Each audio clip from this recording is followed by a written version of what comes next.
निकिता निकिता ए निकिता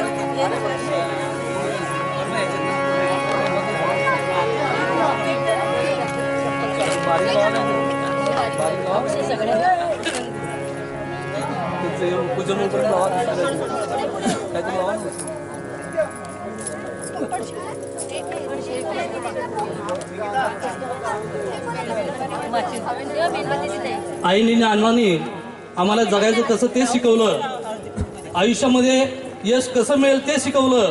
खूप मोठा संघर्ष केला.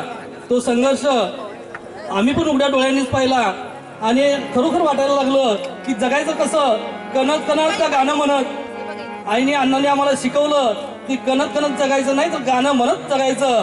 अर्धा ग्लास भरला आहे असंही म्हणता येतं, अर्धा ग्लास भरला आहे असंही म्हणता येतं आणि अर्धा ग्लास उरला आहे असंही म्हणता येतं. भरलाही म्हणायचं का उरलाही म्हणायचं.